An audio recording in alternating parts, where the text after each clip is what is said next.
On June 26, 1284, the German town of Hamelin suffered an unimaginable loss. 130 of its children walked out of the city gates and were never seen again. This is not a fairy tale. It is a historical fact recorded in official town chronicles and carved into the stone of a house that still stands today. This is a 700-year-old cold case. The popular legend tells us this was an act of revenge, but the real question isn't why the piper took the children. It's what his true profession was. What kind of chilling contract did he offer their parents that they would actually accept? By the end of this investigation, you won't just know the theories, you'll understand the piper's real-world job description. You know the story they told us. The town of Hamelin was drowning in a sea of rats, a tide of filth and disease that the panicked citizens couldn't stop. Then a stranger appears, a mysterious figure dressed in pied, multicolored clothes, holding a simple wooden pipe. He makes a deal with the mayor. For an agreed-upon price, he will rid the town of its plague. The piper plays a mesmerizing, otherworldly tune, and the rats are enchanted. They pour out from every corner of the town, following the music until he leads them straight into the Weser River, where they are all drowned. The town is saved. But when the piper returns to collect his fee, the greedy mayor and the ungrateful townspeople laugh in his face. They refuse to pay. The piper leaves, but he returns. He returns on a holy day, when the adults are in church, and this time he plays a different melody, a melody meant not for rats, but for children. And one by one, 130 of them follow him out of the town, dancing to his tune, until he leads them to a mountain that magically opens and seals them inside forever. It's a perfect, terrifying story of revenge. But that story is a lie. A convenient fiction written centuries later to hide a much more disturbing and calculated truth. To solve this cold case, we have to stop thinking of it as a fairy tale. We need to analyze it like a crime. And the first thing any investigator does is re-examine the motive. The legend tells us the piper's motive was revenge, a simple, emotional outburst from a man who was cheated. But that's the first lie. His actions were far too precise, too symbolic, to be simple anger. This wasn't an act of passion, it was a transaction. Think about it. The piper fulfilled his end of a legally binding verbal contract. He provided a valuable service and demonstrably solved the town's problem. When the town leaders defaulted, they didn't just insult him. They broke a fundamental pillar of medieval society, their given word. In a world without complex legal documents, a promise was everything. The piper's response wasn't spite. It was a calculated, brutal form of asset seizure. He was repossessing what he was owed. But since he couldn't take back his labor, and the town refused to pay in gold, he took something of equivalent, or even greater value. He took the town's future. He took its most precious resource, its children. This reframes everything. The piper stops being a supernatural demon and becomes something far more chilling, a ruthless enforcer of agreements. He operates on a terrifyingly simple transactional logic. You will not pay me with your wealth, so I will take payment in your bloodline. You have defaulted on our contract, so I am foreclosing on your future. This wasn't a crime of passion, it was a corporate takeover, executed with mythological flair. But this transactional logic is just a theory until we can prove it. And the proof requires us to connect the piper's actions not just to a motive, but to a specific historical profession. A job so perfectly suited to this task, it's been hiding in plain sight for centuries.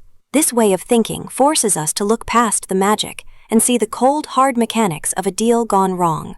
And if the piper's action wasn't petty revenge, but a brutal business move, then we have to ask a much more important question. What does that say about the other party in this deal? What does it say about the town of Hamelin? The real sickness in this story isn't the rats. The rats are just a symptom. The true disease, the rot at the heart of Hamelin, is the town's own corruption. The story functions as a profound psychological portrait of a society on the verge of collapse.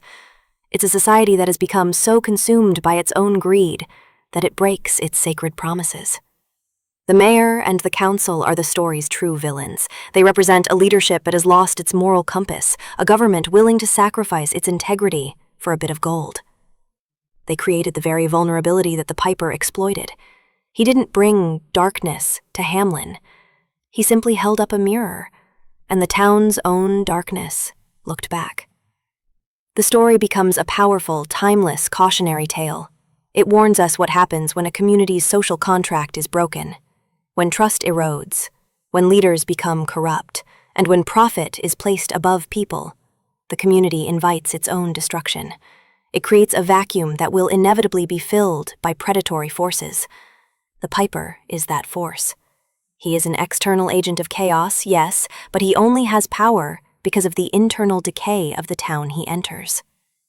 The story's hidden engine is the moral failure of the adults. The children aren't the primary victims of the Piper. They are the ultimate victims of their parents' greed. Their loss is the catastrophic price of a society that has lost its soul. This internal corruption created the perfect marketplace for a predator.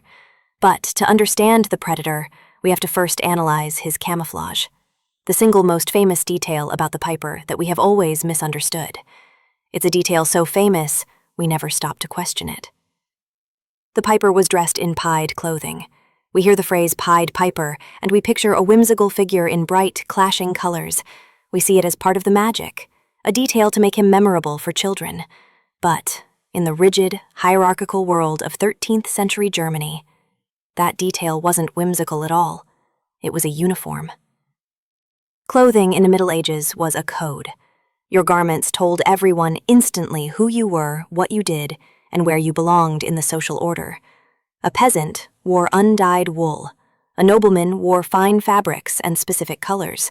A priest wore the vestments of his office. Your clothing was your identity card. You couldn't just wear whatever you wanted. In many places, it was illegal. So what did it mean to be pied? It meant you were none of the above. Pied means patched, comprised of many different colors and fabrics. It meant you were a transient, an outsider. You were a wanderer, someone who did not belong to the town, who wasn't part of its rigid structure. It was the mark of a traveling performer, a mercenary, a juggler, or a wanderer who lived on the roads and operated outside the traditional rules of society. His clothing was a deliberate statement. It signaled that he was a liminal figure, a person who existed on the thresholds, not quite part of the civilized town, but not part of the wild forest either. He was something in between. This visual code made him both alluring and deeply suspicious. To the children, he would have been a splash of vibrant life in a drab and dreary world. He represented freedom, mystery, and the possibility of a world beyond the town walls. But to the adults, his clothes were a warning. He was a man without a master, without a guild, without a place. He was, in short, an unpredictable variable. This detail transforms the Piper from a generic fairy tale monster into a recognizable human archetype, the charismatic stranger whose profession is rooted in his outsider status. He wasn't just wearing a costume, he was wearing the uniform of a specific trade, one that thrived on moving between worlds and making promises that the local population couldn't. This single, overlooked word, pied, is the key. It tells us he had a job that required him to be a social chameleon, a professional outsider. This uniform of the outsider is the final piece of our psychological profile. Now the investigation moves from the crime scene to the historical record, from the why to the who. We are about to move from theory to hard, documented fact. The Piper's pied clothing marked him as a professional outsider. But what was his profession? To answer that, we have to uncover our first major clue, and it lies not with the Piper himself, but with the world that created him. We have to understand the historical reality of 13th century Germany. The picture we have in our minds of happy medieval villages is, for this time and place, dangerously wrong. Northern Germany was in crisis. A period of relative warmth, known as the medieval warm period, had come to an end. The climate was becoming colder and wetter, leading to devastating crop failures and recurrent brutal famines. This wasn't a land of plenty. It was a land of constant, gnawing hunger. At the same time, the region was suffering from severe overpopulation. For generations, families had grown, and now the land simply couldn't support them all. This created a dire social problem because of the system of inheritance. The firstborn son would inherit the family farm and title. But what about the second, third, or fourth sons? For them, there was nothing. No land, no inheritance, no prospects. They were a generation with no future, facing a bleak choice: stay and slowly starve, or leave and risk everything on the hope of finding something better. Hamelin was not a stable, happy town. It was a pressure cooker, filled with desperate parents and restless children who saw no path forward.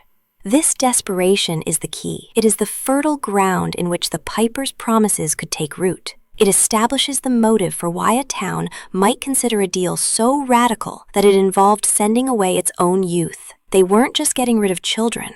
They were exporting a problem they could no longer solve. And they were men whose entire profession was built on exploiting that exact kind of desperation. This brings us to our second and most crucial clue. We have to give the piper his proper job title.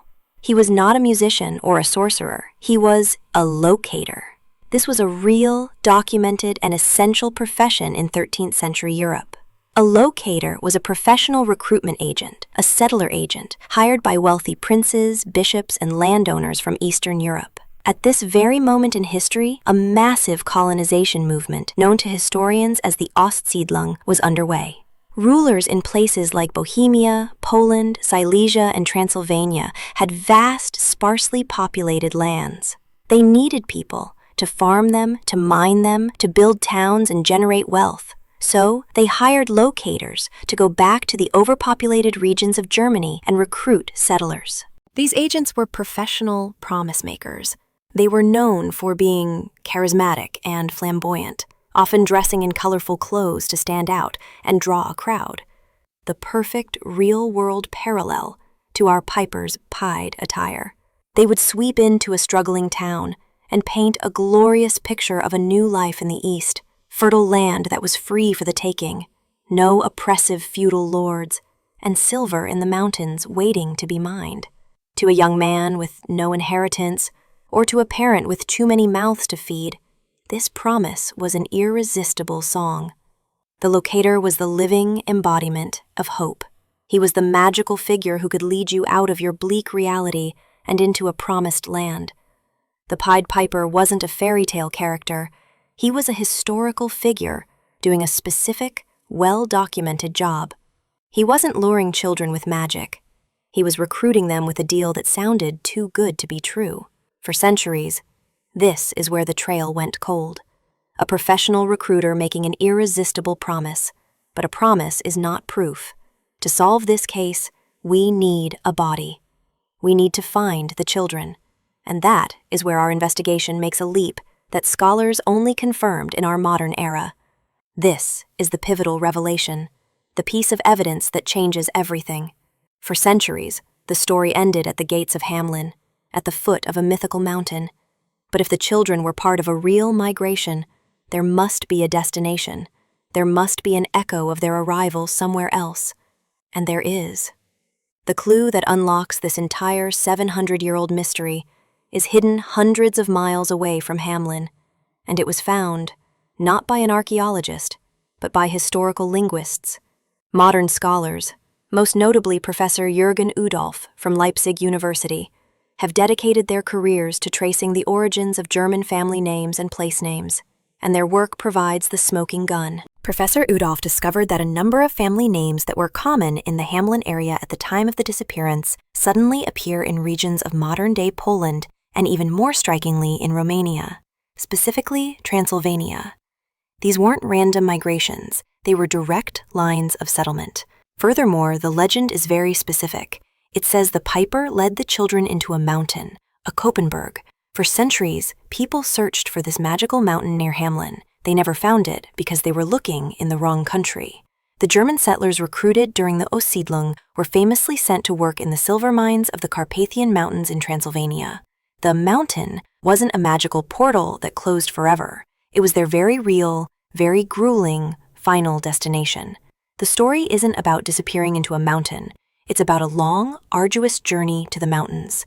The fairy tale twisted a destination into a disappearance. This single, powerful connection shatters the legend. It provides a plausible, evidence-based trail from the departure in Hamelin to an arrival in the East. The children weren't erased from existence, they simply started new lives, far, far away. Thoughtful. With this new evidence, we have to go back and re-examine the story we thought we knew. We have to question everything, even the rats. The truth is, the rats were almost certainly a later addition to the story. They don't appear in the earliest accounts. The first records, like the inscription on the church window from 1300, make no mention of a plague of vermin. They focus exclusively and tragically on the loss of the children. So why add the rats? Because they serve a crucial narrative purpose. The rats make the story a conventional fairy tale. They provide a clear motive for the Piper's arrival and a justification for the town's behavior, turning a complex historical tragedy into a simple fable about keeping your promises. The Brothers Grimm, when they collected and standardized the tale in the 19th century, likely cemented the rats' role because it fit their formula. By removing the rats, we see the story for what it truly was, not a fairy tale, but a historical account of a human transaction. The date itself is another critical clue. The event happened on June 26th, the feast day of Saints John and Paul. But its proximity to the summer solstice, just a few days earlier, is significant. The solstice was a traditional and practical time for departures in the pre-modern world. It marked the beginning of summer, offering the longest days in the best weather for a long journey on foot. An organized migration would absolutely be planned for this time of year. This wasn't a spontaneous act of magical revenge. It was a planned, scheduled departure. A logistical operation disguised as a fairy tale. The specific date doesn't point to a saint's day wrath. It points to a practical seasonal window for travel, further grounding the story in grim reality.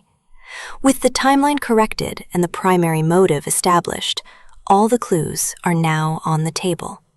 The psychological profile, the historical context, the professional identity, and the physical destination.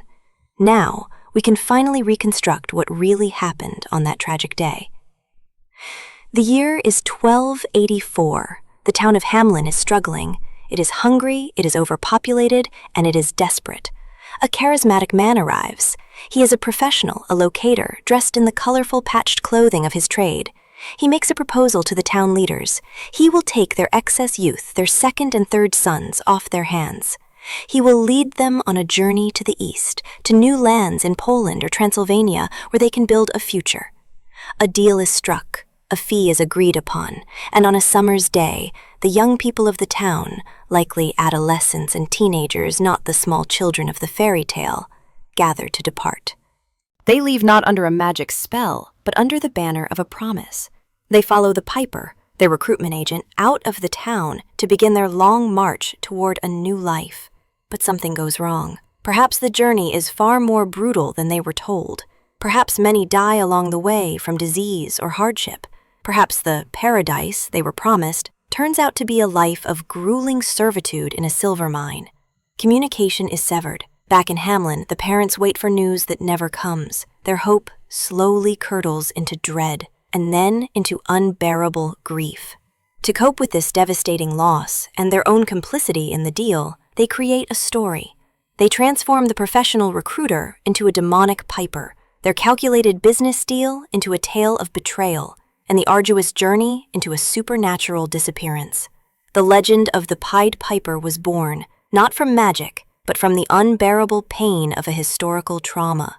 It is the ghost story of a deal gone horribly wrong. The 700-year-old secret of the Pied Piper is not one of magic, but of human desperation and historical truth. The legend is a ghost story, born from a failed economic migration. It is a haunting memorial to a generation of children who weren't stolen by a phantom, but were led away by the irresistible and ultimately tragic song of a better life. If a real-world tragedy can be sanitized into a story like the Pied Piper, it proves how folklore can bury history. But what happens when the hidden story isn't a tragic deal, but a premeditated royal murder? The same pattern hides a 2,000-year-old secret that shatters the legend of Snow White, revealing a story of poison, politics, and a real-life princess whose death became our most famous fairy tale. Click here to uncover that story now.